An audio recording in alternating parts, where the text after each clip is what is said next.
Actually, my favorite part of the Women of Faith weekend is the interaction I get with Patsy Claremont. You know, she has been a great influence on my life. I've sat with her now for more than a year as we've watched the other parts, as we've been on stage together answering questions, and as I've sat there and listened to Patsy. And so one of the greatest things to me has been the learning curve that I have experienced while listening to the Women of Faith speakers. Frankly, they are unbelievable. And Patsy, to my mind, is at the top of that list.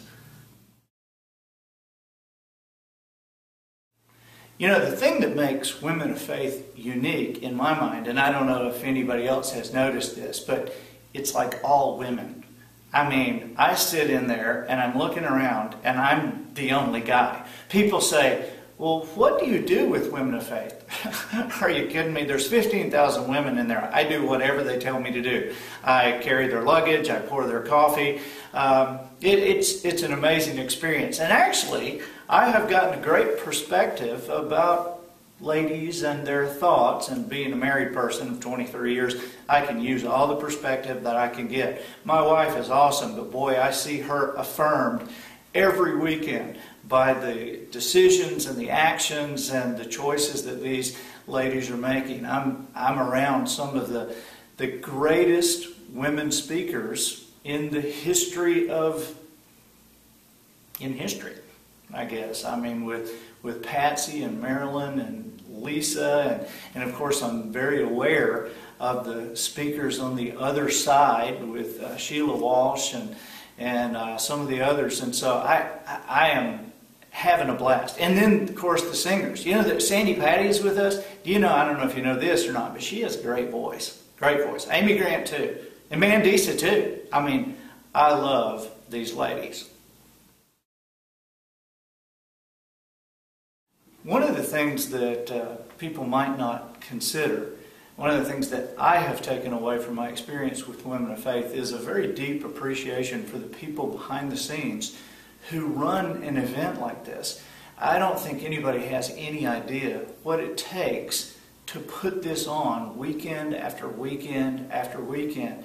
And the people behind the scenes, the people back in the offices of Women of Faith in Dallas, the people who actually travel with this group, what an incredible job. And what a wonderful ministry they have to be able to teach and to help people grow. And yet they're not the people that are actually out on stage. But those of us who are, they make it possible, believe me. And another thing that I would say that I've really gotten from this is not only a deep appreciation for these people, but an ability to understand that when a lot of these ladies are talking, I need to shut up and listen. It has been a great time for me to learn. I take notes.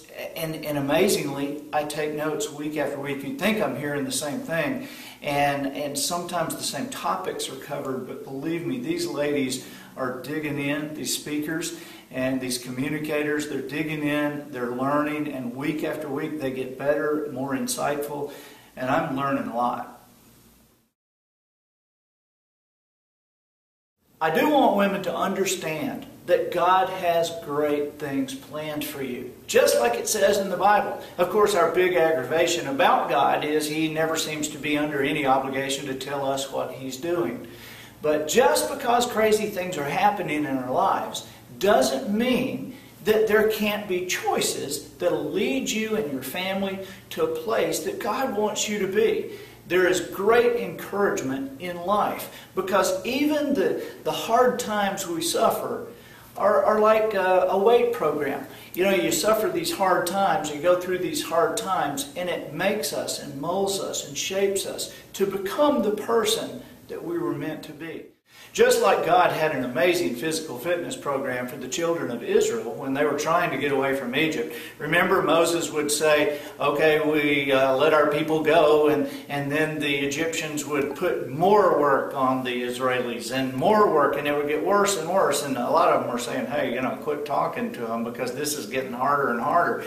But God had a great plan, because they would have never been able to march and go that long distance and go through that hardship that they were about to suffer to get away without that physical fitness program that God had created for them. So we have physical fitness programs going on in our lives too. We just call them struggles or challenges or heartaches. And just remember that there are things that you can do, choices you can make in the middle of those. Seek wisdom, be quiet, wait, calm. Things are going to be great.